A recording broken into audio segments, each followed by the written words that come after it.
नमस्कार दोस्तों, आज हम इंडिया के third richest person Gautam Adani के बारे में बात करने वाले हैं। इनका जन्म 1962 में अहमदाबाद में हुआ था। जैसे कि बाकी गुजरातियों की तरह उनका भी मन बिजनेस में ही था। उनके पिता छोटे मोटे कपड़े के व्यापारी थे और उनकी फैमिली कंडीशन भी ठीक ही थी। स्कूल की एडमिशन कंप्लीट करने के बाद वे गुजरात यूनिवर्सिटी में एडमिशन लिया। बीकॉम में एडमिशन लेने के बाद उन्हें लगा कि पढ़ाई में उनका मन नहीं लग रहा है। इसी वजह से वे बीकॉम के सेकेंड ईयर में ही पढ़ाई को ड्रॉप कर दी ताकि वे अपने समय का इस्तेमाल सही समय पर सही चीजों पर कर सके। पढ़ाई ड्रॉप करने के बाद उनका ज्यादा ध्यान इसी पे था कि वे जल्द से जल्द बिजनेस को सीख जाएं और बिजनेस के बारे में सीखने के लिए उन्होंने मुंबई को चुना और वे मुंबई चले गए। वहां पर एक डायमंड कंपनी में काम करने लगे और काम करते करते डायमंड के बारे में उन्होंने बहुत कुछ जाना और कुछ ही दिन बाद उन्होंने डायमंड का अपना खुद का दुकान खोला। गौतम अदानी ने जो भी बिजनेस शुरू किया अपने पिता या फैमिली से उन्हें कोई हेल्प नहीं मिला था। उन्होंने उसे खुद से शुरू किया था। बिजनेस को शुरू करने के लिए उनके पास पैसे भी नहीं थे, इसीलिए वे मुंबई जाकर पहले उन्होंने काम किया और जब उन्होंने मुंबई के हवेली बाजार में खुद का डायमंड शॉप खोला और काफी सारा पैसा कमाया और उसके बाद उन्होंने बिजनेस जर्नी की शुरुआत की। उसके बाद उनके बड़े भाई को प्लास्टिक फिल्म बनाने के लिए लोगों की आवश्यकता थी, तो उन्होंने गौतम अदानी को बुला लिया और उनके भाई की कंपनी को हर महीने 20 टन पॉलीविनाइल क्लोराइड लगता था। तब आईपीसीएल एक ही ऐसी कंपनी थी जो इंडिया में पॉलीविनाइल क्लोराइड बनाती थी, इसीलिए उन्हें पॉलीविनाइल क्लोराइड इंपोर्ट करना पड़ता था और वहीं से उनको इंपोर्ट एक्सपोर्ट में भी पहचान बढ़ने लगी। तो इंपोर्ट एक्सपोर्ट में पहचान बनने के बाद उन्होंने यहाँ बिजनेस की शुरुआत की और 1988 में अदानी एक्सपोर्ट नाम की एक कंपनी खोली जिसका नाम आगे चलकर अदानी इंटरप्राइजेज बन गया। उस टाइम मिस्टर गौतम अदानी की कंपनी प्लास्टिक डैनल की इंपोर्ट करने का काम करती थी। शुरुआत से ही उनका बिजनेस काफी तेजी से बढ़ने लगा। इसके बाद उन्होंने निकल्स और पेट्रोलियम प्रोडक्ट का भी इंपोर्ट करना शुरू कर दिया था। बाद में उन्होंने इंपोर्ट और एक्सपोर्ट का काम भी शुरू किया। इंपोर्ट एक्सपोर्ट के काम में कई बार प्राइसेस बहुत ज्यादा बढ़ जाती थी, लेकिन उस समय गौतम अदानी जिस प्राइस पे डील होती थी उसी प्राइस पर उसे डिलीवरी कर देते थे और इस फैक्टर की वजह से उनका बिजनेस काफी अच्छा होने लगा। 1991 में लिबरलाइजेशन के बाद इंडिया में लाइसेंस राज खत्म हो गया था। वहां पर प्राइवेट कंपनी को एक बहुत बड़ी अपॉर्चुनिटी मिल गई थी और इस अपॉर्चुनिटी का पूरा फायदा लिया। उन्होंने इंफ्रास्ट्रक्चर सेगमेंट में तेजी से फंडिंग करना शुरू किया। 1983 में मुंद्रा पोर्ट को बेचने की बात होने लगी जिसे गौतम अदानी ने खरीद लिया और यहीं से उनकी बड़ी जर्नी की शुरुआत हुई। आज मुंद्रा बंदरगाह इंडिया का सबसे बड़ा बंदरगाह है। उनका इंपोर्ट एक्सपोर्ट का काम काफी तेजी से बढ़ रहा था, जिसके वजह से बहुत सारे जहाज यहाँ आते थे, लेकिन जगह नहीं होने की वजह से काफी देरी हो जाती थी। इसका सीधा प्रभाव उनके बिजनेस पर पड़ रहा था और इसी प्रॉब्लम को सॉल्व करने के बाद उन्होंने पोर्ट में इंटर लिया। और दूसरा प्रॉब्लम ये था कि इंपोर्ट एक्सपोर्ट के बिजनेस में उनको दूसरों की शिप यूज करनी पड़ती थी। शिप की कम होने की वजह से उनमें काफी प्रॉब्लम आते थे। तब उन्होंने शिप खरीदना भी शुरू कर दिया और उन्होंने इस तरह के डिसीजन खुद लिया और बड़े बड़े कई तरह के प्रॉब्लम्स को सॉल्व किया। इंपोर्ट एक्सपोर्ट के बिजनेस के बाद उन्होंने पावर बिजनेस में इंटर लिया। इस बिजनेस में भी कई सारी प्रॉब्लम्स थी, जैसे कोयला, ट्रांसपोर्ट, पोर्ट जैसे कई प्रॉब्लम्स आती थी जिसको उन्होंने खुद ही सॉल्व किया। थर्मल पावर के कोल के जो नीड्स थी उसके लिए उन्होंने कोल माइंस को खरीदना शुरू किया। इसी तरह जब वे प्रॉब्लम में पड़ते थे तब वे उसका सॉल्यूशन भी खुद ही निकालते थे। अब इससे जो भी प्रॉब्लम आती थी तो वे खुद सॉल्यूशन निकाल कर देर होने वाले कामों को जल्दी करने की चेष्टा करते थे। जब उन्हें लगा कि इंडिया के लोकल माइंस पे उन्हें ज्यादा डिपेंड नहीं रहना चाहिए, तब उन्होंने ऑस्ट्रेलिया में भी लोकल माइंस खरीद लिया।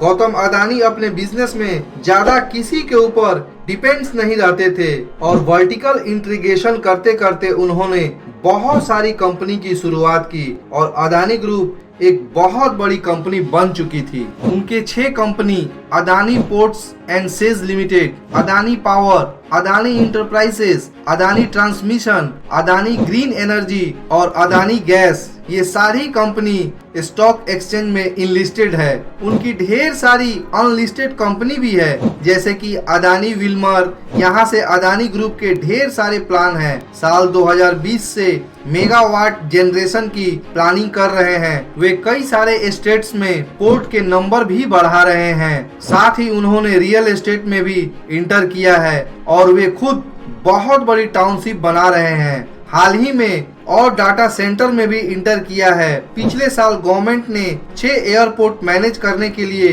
कॉन्ट्रैक्ट देना शुरू किया, जिसमें से 5 कॉन्ट्रैक्ट अदानी ग्रुप को ही मिला था। डेटा सेंटर की बात करें तो वे साउथ इंडिया में डेटा सेंटर शुरू कर रहे हैं। वो 20 साल में 70,000 करोड़ के इन्वेस्टमेंट करने वाले हैं। इसके बाद में भी उन्होंने कई सारे बिजनेस प्लान किया है, जैसे इलेक्ट्रिसिटी ट्रांसमिशन बिजनेस 1,23,000 करोड़ में शुरू किया। GMR thermal power project 5,200 crore में शुरू किया। लैट के कट्टापल्ली पोर्ट को 1950 करोड़ में स्टार्ट किया। इसी तरह अपने पहले के बिजनेस को संभालते हुए अपने नए नए बिजनेस को स्टार्ट किया। अब ऐसा नहीं है कि उनके सारे बिजनेस अच्छे से ही चलते हैं। कई सारे बिजनेस में उन्हें फेलियर का भी सामना करना पड़ा है। 2001 में उन्होंने BPO बिजनेस स्टार्ट किया था, जो आगे चलकर फेलियर हो गया था। अदानी रिटेल बिजनेस के खराब प्रदर्शन के चलते 2007 में उसे बेचना भी पड़ा।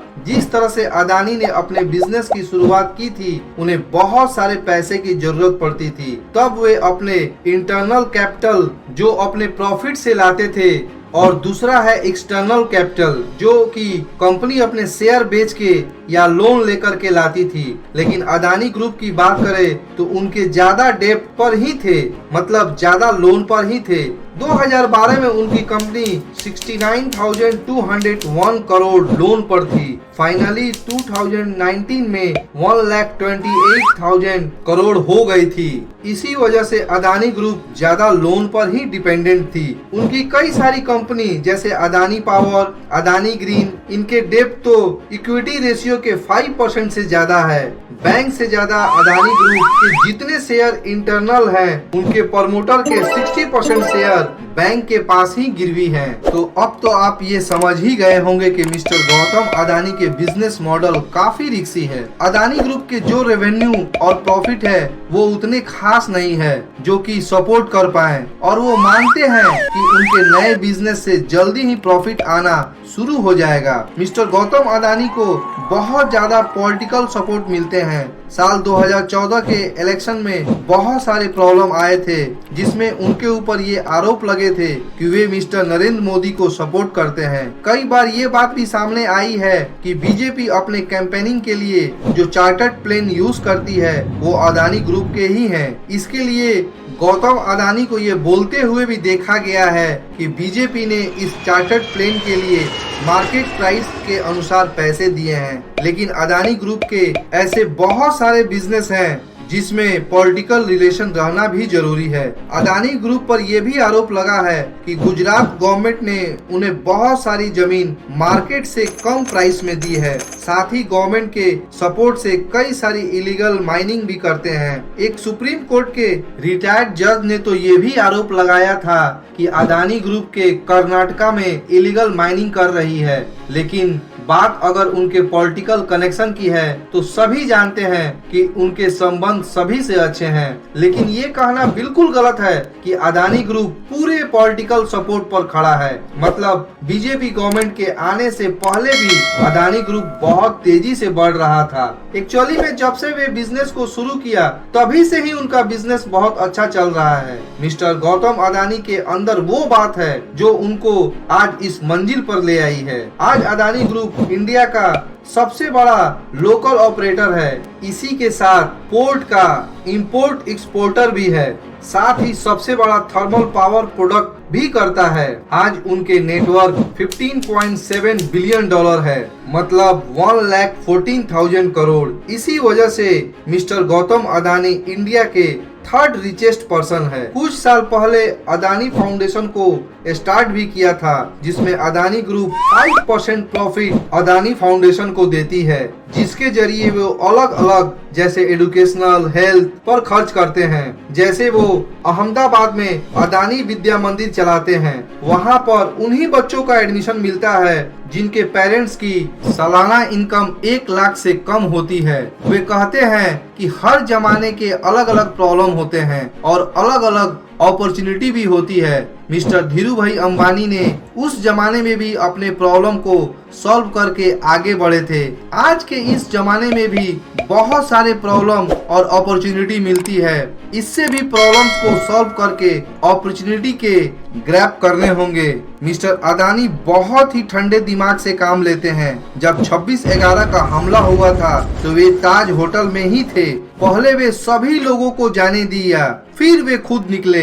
1997 में एक डॉन ने पैसे के लिए उन्हें किडनैप भी कर लिया था। यहाँ भी उन्होंने बहुत ठंडे से उसे हैंडल किया था। मिस्टर गौतम अदानी अपने बहुत सारे क्रेडिट अपने फैमिली को देते हैं, क्योंकि उन्हें उनकी फैमिली बहुत सारी फ्रीडम दी। जिसे वो काम करना चाहते थे उसे उन्होंने करने दिया, कभी किसी भी चीज में बाधा नहीं देते थे। तो ये थी मिस्टर गौतम अदानी की पूरी जर्नी। आशा करते हैं कि ये वीडियो आपको पसंद आई होगी। अगर ये वीडियो आपको पसंद आई होगी तो इसे लाइक और अपने दोस्तों के साथ शेयर करना बिल्कुल नहीं भूलिएगा। धन्यवाद।